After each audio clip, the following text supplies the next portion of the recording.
मित्रों, मान लीजिए मैं चाइना से ये मार्कर पेन इंपोर्ट करूँ तो इस पे 10% कस्टम्स ड्यूटी यानी सीमा शुल्क लगेगा। लेकिन अगर मैं मार्कर पेन वियतनाम से इंपोर्ट करूँगा तो केवल 5% टैक्स लगेगा, क्योंकि वियतनाम आसियान ग्रुप का एक सदस्य है और आसियान देशों के साथ हमने फ्री ट्रेड एग्रीमेंट साइन किया है। अब आप सोचो, चीन यहाँ पर क्या खेल खेल सकता है कि वो अपने ये सारे पेन्स पैक करके वियतनाम भेज दे, वियतनाम में कोई वेयरहाउस या फैक्ट्री खरीद ले और फिर दिखा दे कि देखो, ये सारी वियतनाम की मेड इन वियतनाम पेन्स हैं, इस पे सिर्फ 5% टैक्स लगना चाहिए। तो इसके साथ जुड़ी एक कंट्रोवर्सी होती है रूल्स ऑफ ओरिजिन। तो असल में ये पूरा मुद्दा चर्चा में इसलिए आया क्योंकि भारत के कॉमर्स मिनिस्टर पीयूष गोयल ने कहा कि जो आसियान है ये तो चीन का बी टीम है। इस कारण से ये रूल्स ऑफ ओरिजिन और ऐसा एक और मुद्दा है इन्वर्टेड ड्यूटी स्ट्रक्चर, इकोनॉमी के ये टॉपिक्स चर्चा में आए। कहानी की शुरुआत होती है 2010 में भारत और आसियान देशों के बीच free trade agreement in goods sign होता है। मतलब वस्तुओं पर कम टैक्स लगाएंगे इंपोर्ट एक्सपोर्ट पे। अब तकलीफ ये हुई कि इसके बाद आसियान से भारत आने वाली चीज़ों की जो इंपोर्ट थी 2010 से 18 के बीच, वो तो करीब 97-98% बढ़ गई। तो आयात में तो बहुत वृद्धि हो गई, लेकिन उसके मुकाबले हम देखें कि भारत का कितना माल आसियान देशों में बिकने लगा, तो मुश्किल से 62% की वृद्धि हुई। तो निर्यात भारत का उतना बढ़ा नहीं। इस कारण से भारत के जो कॉमर्स मिनिस्टर है पीयूष गोयल, उन्होंने कहा कि आसियान फ्री ट्रेड एग्रीमेंट से फ़ायदा कम नुकसान ज़्यादा हुआ है और ये तो हमने अपना ही घर अपने कॉम्पिटिटर्स के लिए खोल दिया है और हमारे बिजनेसमैन बर्बाद हो रहे हैं। और ये आसियान, उसके कुछ देश चाइना की बी टीम है, चाइना के लिए काम कर रहे हैं। खैर, उसमें सब जियोपॉलिटिक्स और एक था टाइगर जेम्स बॉन्ड टाइप का हम समझने नहीं बैठेंगे। हमें इकोनॉमी तैयार करनी है, तो इकोनॉमी के लिए जानने लायक मुद्दे क्या है? रूल्स ऑफ ओरिजिन क्या है? इन्वर्टेड ड्यूटी स्ट्रक्चर क्या है? ये फ्री ट्रेड एग्रीमेंट में क्या अच्छा बुरा हुआ? काउंटर आर्गुमेंट क्या है? एंड लास्टली मेंस एथिक्स के लिए भी कुछ मुद्दे इसमें समझेंगे, टाइम स्टैम्प के हिसाब से देख लेना। इंटरेस्टिंगली, ये जो आरोप है आसियान चाइना की बी टीम है, ये हमारे फाइनेंस मिनिस्टर ने नहीं लगाया, विदेश मंत्री ने नहीं लगाया, ये कॉमर्स मिनिस्ट्री इल्ज़ाम लगा रहे हैं। तो प्रश्न, कॉमर्स मिनिस्टर को क्या बोलने की ज़रूरत पड़ी? क्योंकि आप समझो, जितना भी import export, FDI, free trade agreement, WTO, startup, ये सब कुछ कॉमर्स मिनिस्ट्री के कार्यक्षेत्र में आता है, इसलिए वो बोलते रहते हैं। रूल्स ऑफ ओरिजिन, वो तो मैंने आपको बताया कि चीन से अगर माल आएगा उस पे मान लो 10% टैक्स है, तो चीन ये करेगा कि वियतनाम उसको शिफ्ट कर देगा, क्योंकि वियतनाम से भारत में माल आएगा उस पे सिर्फ 5% टैक्स, क्योंकि वियतनाम आसियान ग्रुप का सदस्य है और आसियान के साथ हमने एफटीए साइन किया। तो क्योंकि ये चीज़ आसियान से आ रही है, इसलिए फ्री ट्रेड एग्रीमेंट में लिखा होगा कि if the rules of origin is ASEAN, तो फिर कम टैक्स लगेगा। तो यहाँ पर आप समझिए रूल्स ऑफ ओरिजिन का मिसयूज हो रहा है कि चीनी माल को टिकर चिपका के बताया जा रहा है कि वियतनाम का माल है और फिर भारत भेजा जा रहा है। आपको इसमें बता रहा हूँ, उससे ये ज़्यादा जटिल होगा कि असल में चीन ने, देखिए उसके बॉर्डर पे ये वियतनाम इधर पड़ेगा, तो वहाँ कुछ फैक्ट्री वेयरहाउस या फिर कुछ फॉरेन डायरेक्ट इन्वेस्टमेंट किया होगा। फिर सीधी बॉल पेन नहीं, शायद इसका ढक्कन रिफिल सब अलग करके बेचते होंगे, फिर वहाँ सिर्फ फाइनल असेंबली और थोड़ा इंक भरा जाता होगा और फिर वियतनाम से समंदर के रास्ते वो भारत भेजते होंगे। तो फ्री ट्रेड एग्रीमेंट में ये रूल्स ऑफ ओरिजिन का ज़्यादा वेरिफिकेशन, सत्यापन होना चाहिए, ज़्यादा इंस्पेक्शन होना चाहिए, ये पहली समस्या या चुनौती है। दूसरा मुद्दा है इन्वर्टेड ड्यूटी स्ट्रक्चर, ये क्या?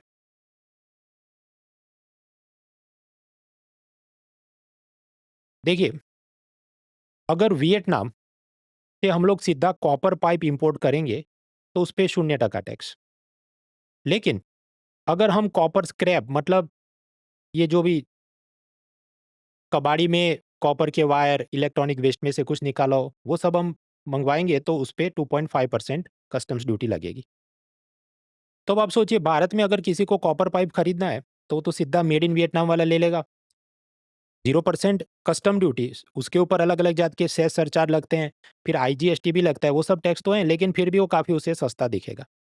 उसके मुकाबले मान लीजिए अगर कोई भारत का बिजनेसमैन ये सोचता है कि मैं वियतनाम से ये कॉपर स्क्रैप मंगवाऊंगा, कबाड़ी, उसको पिघलाऊंगा, मेल्ट करूंगा और उसमें से अपना कॉपर पाइप बना के बेचूंगा, तो भले दोनों चीज़ पे जीएसटी एक समान लगे, लेकिन पीछे जो ये कस्टम ड्यूटी का बोझ चढ़ गया था, इस कारण से वो 2.5% महंगा दिखेगा। तो भारत में भारत की ही बनी हुई मेड इन इंडिया वाली पाइप महंगी दिखेगी, भारत का कोई कस्टमर लेगा नहीं। तो ये भी भारत के बिजनेसमैन को नुकसान करता है।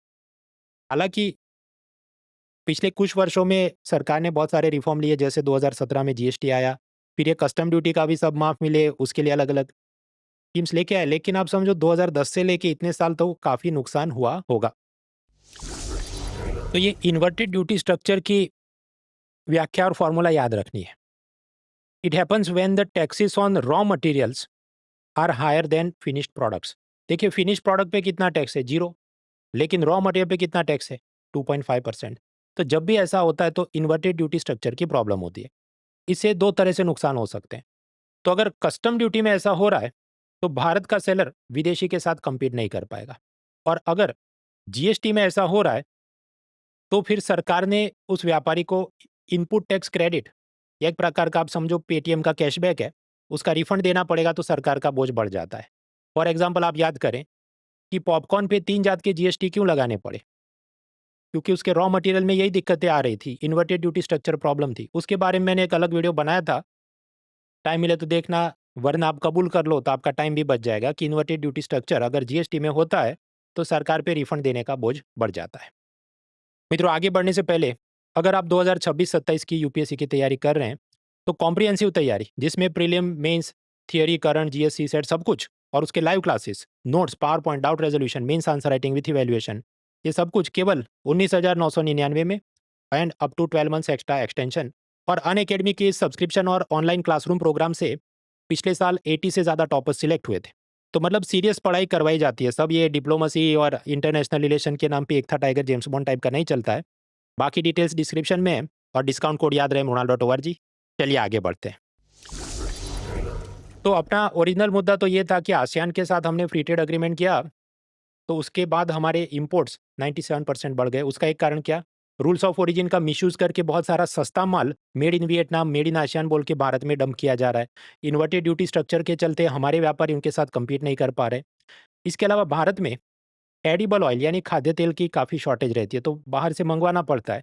तो पाम ऑयल, एडिबल ऑयल की आसियान देशों से हम काफ़ी इंपोर्ट करते हैं, और उसका अभी कोई विकल्प नहीं है। लास्टली इलेक्ट्रॉनिक्स, एलजी, सैमसंग वगैरह भी वियतनाम, थाईलैंड वगैरह में उन्होंने बहुत सारे अपने फैक्ट्रीज लगा दी हैं, तो वहाँ से काफ़ी सारा माल भारत में धड़ाधड़ इंपोर्ट हो रहा है। तो आयात तो बढ़ गई, रोक नहीं पाए। हमारी एक्सपोर्ट यानी निर्यात क्यों नहीं बढ़ पाई आसियान देशों में? उसके कारण नेक्स्ट स्लाइड में समझते हैं। देखिए, कुल मिला के एक्सपोर्ट क्या हो सकता है? प्राइमरी, सेकेंडरी और टर्शरी सेक्टर। लेकिन तीनों में तकलीफ है। पहला, प्राइमरी सेक्टर मतलब क्या? चावल, फिश, मसाले, स्पाइसेस, चाय, ये सब एक्सपोर्ट करें। इसमें हमारी कुछ तो खास बात है, लेकिन आप समझो आसियान देशों के पास ज़्यादातर चीज़ें ऑलरेडी हैं। सिवाय के चावल, उसकी थोड़ी शॉर्टेज हो गई थी, तब मलेशिया ने ज़्यादा इंपोर्ट किया, लेकिन वरना तो यही लोग हमें कम्पीट करते हैं, तो हम वहाँ क्या बेच पाएंगे? आपके सेकेंडरी मतलब ये मैन्युफैक्चरिंग इंडस्ट्री, इलेक्ट्रॉनिक्स, तो हमारा मैन्युफैक्चरिंग बेस उनके मुकाबले काफ़ी कमज़ोर रहा। इलेक्ट्रॉनिक्स के अंदर अब समझो आईफ़ोन ऑलरेडी वियतनाम, इंडोनेशिया में बनता हो, तो वो तो हमसे आगे ही हैं। तीसरा, आपके टर्शरी सेक्टर मतलब ये service sector, call centre, IT, BPO, वहाँ पर भी वो हमें टक्कर देते हैं, और अमेरिका और यूरोप की कई कंपनियाँ अपना कॉल सेंटर भारत के मुकाबले ये आसियान देशों में लगाना पसंद करती है, क्योंकि वहाँ पर उनको ऐसे स्किल्ड वर्कर्स मिल जाते हैं जो अच्छी एक्सेंट में, ज़रूरत के हिसाब से ब्रिटिश एक्सेंट, अमेरिकन एक्सेंट में बोल सकते हैं। तो इस कारण से भारत तो आसियान में ज़्यादा एक्सपोर्ट कर नहीं पा रहा। तो इसके चलते आसियान फ्री ट्रेड एग्रीमेंट के बाद भारत का फ़ायदा कम हुआ है, और हमारे कॉमर्स मिनिस्टर तो बोल रहे हैं कि ये चीन की बी टीम है आसियान वाले। अब इसके कुछ काउंटर आर्ग्यूमेंट भी समझते हैं, और उसके बाद एथिक्स के कुछ आयाम देखते हैं। पहला तो काउंटर आर्ग्यूमेंट ये है कि अगर आपको लगता है ये फ्री ट्रेड एग्रीमेंट से भारत का नुकसान हो रहा है, तो आपने ढंग से बनाया क्यों नहीं? और चलिए उस वक़्त गलती हो गई, तो इतने सालों में आपने सुधार क्यों नहीं किया? क्योंकि ये तो 2010 में इसे अमल आ गया है। तो बहुत सारे वर्ष बीत गए, अब तो 2025 है। इसका कारण इंडियन एक्सप्रेस के आप पुराने कॉलम्स पढ़ें, जहाँ पर अलग-अलग एक्सपर्ट्स अपनी बात लिखते हैं। ये जो फ्री ट्रेड एग्रीमेंट किसी भी देश के साथ हम करते हैं, वो ढंग का बनता नहीं। क्योंकि फ्री ट्रेड एग्रीमेंट का काम कौन देखता है? आईएएस ऑफिसर, जो कि जनरलिस्ट होता है। उसे कोई एक विषय की खास स्पेशलिटी नहीं होती है कि जैसे finance, MBA, commerce, international trade. और मैंने आपको आगे बताया कि ये जो इंपोर्ट, एक्सपोर्ट और फ्री ट्रेड एग्रीमेंट का काम देखा जाता है, तो फाइनेंस मिनिस्ट्री नहीं देखती, उनके पास ऐसे इंडियन इकोनॉमिक सर्विस के ऑफिसर होंगे। विदेश मंत्रालय नहीं देखता, उनके पास आईएफएस ऑफिसर होंगे। ये सारा काम देखता है कॉमर्स मिनिस्ट्री, और कॉमर्स मिनिस्ट्री में कौन होते हैं? आईएएस अधिकारी। तो इस कारण से जो स्पेशलिस्ट काम होना चाहिए, हो नहीं पाता। नेक्स्ट, ये सारे अफसरों का कुछ सालों बाद तबादला हो जाता है। और फ्री ट्रेड एग्रीमेंट तो ऐसे हैं 5-10 साल तक तो उसका सिर्फ नेगोशिएशन चलता है। फॉर एग्जांपल एक एग्रीमेंट है आरसीईपी, उसमें ऐसा है 2012 से उसका नेगोशिएशन चालू हुआ तो जाके 22 में खत्म हुआ। फिर अभी आप जानते हैं ब्रिटेन के साथ हमने एक फ्री ट्रेड एग्रीमेंट साइन किया, वो भी ऐसा है कुछ कि 2022 से चर्चा चालू की तो 2025 में हुआ। तो इस बीच अगर वो ऑफिसर रिटायर हो गया, उसका ट्रांसफ़र हो गया, तो सारी इंस्टीट्यूशनल मेमोरी चली जाती है कि उन्होंने वहाँ के विदेशी अधिकारियों के साथ क्या बात की थी, क्योंकि मिनिस्टर तो फाइनल साइन करेगा, रोज़ वो उसके साथ बैठेगा नहीं। And then you have to restart the negotiation from zero. इसलिए इसका एक अलग स्पेशलिस्ट वर्कफ़ोर्स, परमानेंट वर्कफ़ोर्स होना चाहिए, ऐसा एक्सपर्ट्स का कहना है। अनदर एंगल इज़ कि फ्री ट्रेड एग्रीमेंट में भारत के व्यापारियों को ये नुकसान होना था, तो फिर स्टेक होल्डर कंसल्टेशन क्यों नहीं किया? मतलब सरकार ने भारत के व्यापारियों को, उद्योगपतियों को पूछना चाहिए कि भाई इन्वर्टेड ड्यूटी स्ट्रक्चर का आपका कुछ प्रॉब्लम होगा कि नहीं, आप वहाँ से क्या रॉ मटेरियल मंगाते हैं वगैरह। लेकिन या तो पूछा नहीं होगा या पूछा होगा तो गंभीरता से लिया नहीं होगा, क्योंकि जो आईएएस अधिकारी होते हैं वो क्या सोचते हैं, हम सर्वज्ञानी है क्योंकि हमने एक एग्जाम पास कर दी। कई बार उसको लगता हो नहीं काम का, उनको पूछना चाहिए, लेकिन बाद में मंत्री जी कहे नहीं अभी के अभी साइन करना है, मुझे फोटो खिंचवा के ट्विटर पे पोस्ट डालनी है। इसलिए स्टेक होल्डर के साथ कंसल्टेशन करना भी बहुत ज़रूरी है। हालांकि सरकार भी अब सुधार कर रही है। हमारी फॉरेन ट्रेड पॉलिसी उसमें 2025 में 24-25 में एक सुधार किया गया है। पहले ये होता था कि सरकार अपनी मर्जी से कुछ भी डिसाइड कर लेती थी फॉरेन ट्रेड में क्या करना है। लेकिन अब एक सुधार किया गया है कि स्टेक होल्डर्स जो सब बिजनेसमैन और एक्सपोर्टर हैं, इंपोर्टर हैं, उनको पूछा जाएगा, उनकी राय ली जाएगी। और अगर उनकी फीडबैक रिजेक्ट की गई तो भी सरकार ने अपनी वेबसाइट पे सब डालना होगा कि हमने क्यों ये बात रिजेक्ट की थी। तो ये एक पॉजिटिव डेवलपमेंट अब हुआ है। तो पहला काउंटर आर्ग्यूमेंट तो था कि ठीक से एग्रीमेंट क्यों नहीं बनाया, स्टेक होल्डर का साथ कंसल्टेशन क्यों नहीं किया। दूसरी बात यह है कि जब आपका manufacturing, infrastructure, skill development, research development ये सब इतना जोरदार है ही नहीं तो कोई आपका सामान क्यों खरीदे। तो इन सब पे काम करने की ज़रूरत है और इतने सालों से काम करने की ज़रूरत थी। अचानक से एक दिन आप कॉमर्स मिनिस्टर बोले नहीं नुकसान हो रहा है, तो आप इतने साल तक क्या कर रहे थे। और तीसरी बात कि आसियान हमारा दुश्मन नहीं है कि ऐसी हमें कड़वी वाणी का प्रयोग करना पड़े कि चीन की बीटीएमए वगैरह। आप शालीनता से, गरिमापूर पूर्वक भी बोल सकते थे कि नहीं हमें इसे रिव्यू करने की, समीक्षा करने की ज़रूरत है। क्योंकि आसियान अलग-अलग समय पे भारत के साथ खड़ा रहा है। For example organisation of Islamic countries, वहाँ पर पाकिस्तान भारत के खिलाफ अलग-अलग प्रस्ताव लेके आता है, लेकिन इंडोनेशिया उसे ब्लॉक करवा देता है। मलेशिया, उसने भारत के साथ चावल इंपोर्ट करने की बड़ी-बड़ी डील साइन की हुई हैं। कॉमन वैल्यूज़ हैं हमारी, चाहे हिंदू धर्म, बौद्ध धर्म, उसके जो वैल्यूज़ भारत में हैं, इन आसियान देशों में भी हैं, वहाँ पर उनके आप मंदिर और मॉन्यूमेंट सब पाते हैं। जो त्योहार हैं यहाँ मनाए जाते हैं, कई सारे वहाँ मनाए जाते हैं। जो जॉइंट फैमिली वैल्यू सिस्टम है, वहाँ पर भी है। कॉमन प्रॉब्लम्स भी हैं हमारे, चाहे नार्कोटिक ड्रग्स हो, जंगली जानवरों का शिकार यानी पोचिंग हो, या ये साइक्लोन, सुनामी वगैरह डिज़ास्टर मैनेजमेंट में cooperation and coordination. Common problem एक और भी है कि चाइना के साथ टेरिटोरियल डिस्प्यूट हमारे भी हैं और उनके भी है। साउथ चाइना सी के अंदर ये सब देशों का झगड़ा चलते रहता है चीन के साथ। खैर अब थोड़ी क्रोनोलॉजी समझते हैं। 2010 में ये India ASEAN free trade agreement in goods उसका अमल हुआ।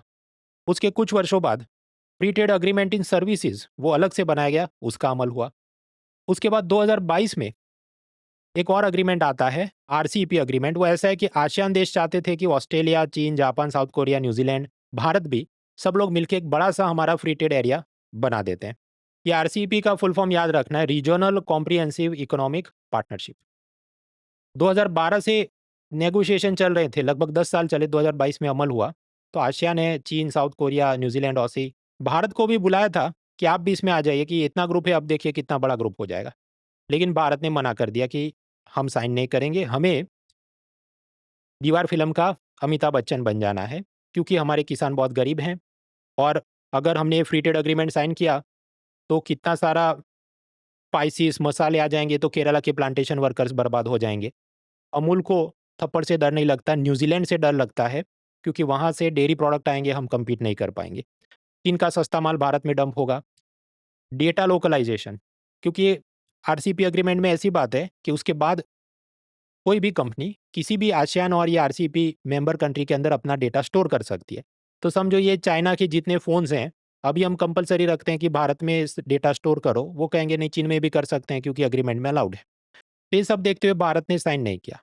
हालांकि बाद में इकोनॉमिक सर्वे ने इसकी निंदा भी की कि जो भारत अलग अलग फ्री ट्रेड अग्रीमेंट में ये जो अड़ जाते हैं, हम बहुत गरीब हैं ये वो, और कोई भी चीज़ में हाँ नहीं भरता, इस कारण से अग्रीमेंट साइन नहीं हो पाते। तो India needs to overcome this big but poor mentality. एक तरफ हम कहते हैं कि हमारी तो फोर्थ लार्जेस्ट इकोनॉमी है, $1 ट्रिलियन इकोनॉमी, हम तो विश्व गुरु बन गए हैं, और सामने फिर जब आए नहीं नहीं हम तो बहुत गरीब हैं। तो ये इंडियन आइडल स्कीम कब तक चल सकती है? इकोनॉमिक सर्वे खुद ही कह रहा है कि we have to overcome this. In fact एक बार तो कॉमर्स मिनिस्टर ने खुद भी बोल दिया कि ये जो भारत के इंडस्ट्रियलिस्ट रोते रहते हैं कि कंपटीशन नहीं चाहिए, तो आपको कंपटीशन के लिए तैयार होना होगा। भारत के कस्टमर को विदेशी चीज़ अच्छी है, सस्ती मिलनी चाहिए। फिर आखिरी मुद्दे पे चलते हैं, एथिक्स में क्या आया हम समझने। देखिए यूपीएससी मेंस में आप जानते हैं जीएस पेपर 4 एथिक्स। एथिक्स के अंदर leadership quality, language, communication skill, ये सब समझना है। ये जो कॉमर्स मिनिस्टर है पीयूष गोयल, तो वो ये भी कह सकते थे कि आसियान के साथ फ्री ट्रेड अग्रीमेंट में भारत को फ़ायदा नहीं हुआ है। ASEAN is B team of China, ये थोड़ी कड़वी भाषा है। अब हुआ ये कि ये जब बोलने लगे तो फिर इनके सर पे ही मछली धोना विपक्ष ने, मीडिया ने, कई एक्सपर्ट ने शुरू किया। क्योंकि 2023 से ही ये फ्री ट्रेड अग्रीमेंट का रिव्यू, समीक्षा दोनों तरफ से चल रही है, तो अभी तक आपने कंक्लूड क्यों नहीं किया अगर आपको लगता है ये प्रॉब्लम है? और ये जो make in India, production linked incentive scheme, ये सब जो आपने बनाया था कि भारत एक मैन्युफैक्चरिंग हब बन जाएगा, तो क्या वो सब फेल रहा, इस कारण आप ये नहीं कर पाए? क्योंकि इनमें से भी बहुत सारी चीज़ें कॉमर्स मिनिस्ट्री के हक में ही आती हैं। इससे पहले भी इनके साथ ये हो चुका है। एक बार वो एक समारोह में गए थे और भारत की स्टार्टअप कंपनियों को बहुत ही क्रिटिसाइज़ किया कि आप लोग बस ये सब स्विगी, ज़ोमैटो के डिलीवरी बॉय बनाते हैं, आप कुछ रिसर्च डेवलपमेंट, एआई, ड्रोन ये सब नहीं कर रहे जैसा कि चीन और अमेरिका के स्टार्टअप कर रहे हैं। अब उसके बाद भी सर पे मछली धोई गई कि देखिए 2016 से आपने स्टार्टअप इंडिया शुरू किया था, तो क्या वो योजना विफल गई इसलिए आप ये बोल रहे हैं? और अलग-अलग स्टार्टअप कंपनियों के जो फाउंडर्स थे, जो पहले बहुत कुछ रिट्वीट करते थे भारत की सब योजनाओं के बारे में, वही सब उनके खिलाफ बोलने लगे कि देखिए भारत में तो बिज़नेस में ईज़ ऑफ डूइंग बिज़नेस नहीं है, इकोसिस्टम नहीं है, रिसर्च डेवलपमेंट का सपोर्ट नहीं है, टैक्सेशन सिस्टम काफ़ी जटिल है, वगैरह-वगैरह। हाँ, तो इसी में कम्युनिकेशन स्किल, देखिए कोई यूट्यूबर, कोई रिपोर्टर अगर कुछ भी बोलता रहे वो बराबर है, लेकिन एक मिनिस्टर की, एक ऑफिसर की भाषा थोड़ी गरिमापूर्ण होनी चाहिए। अगर आप washing dirty liner in public, तो फिर सामने भी जो लोग आपको रिस्पॉन्ड करेंगे वो भी ऐसा ही टोन में बोलना शुरू करेंगे और फिर आपकी भी गरिमा उस पूरी लड़ाई में कम होती। दूसरी बड़ी बात कि जो हमारे बिजनेस पार्टनर हैं, जिनके साथ धंधा करना है आसियान देशों के साथ, तो फिर वाणी में संयम, गरिमा होनी चाहिए। पाकिस्तान के खिलाफ आप कुछ भी बोलें, कितनी ही कड़वी भाषा में बोले तो वो बराबर है, क्योंकि पाकिस्तान से व्यापार मैत्री के अपने संबंध खत्म हो चुके हैं और भविष्य में हो ऐसी भी संभावना कम है। तो ये हुई कम्युनिकेशन स्किल। मित्रों, कम्युनिकेशन स्किल में आपको भी एक सलाह कि अगर आप सोच रहे हैं कि अमेरिका का वीज़ा लेना है, तो उन्होंने टाइट कर दिया है कि नहीं, पहले तुम अपने सोशल मीडिया अकाउंट का हमें सब एक्सेस दो। अगर तुम्हारा इंस्टाग्राम आईडी प्राइवेट है तो उसको पब्लिक करो, ताकि हम देखें कि तुम इज़राइल पैलेस्टाइन पे क्या लिखते हो, डोनाल्ड ट्रंप की नीतियों के बारे में क्या लिखते हो। तो आप भी वाणी विलास करने से पहले संयम रखें। Let's crack it. An Academy. Let's crack it.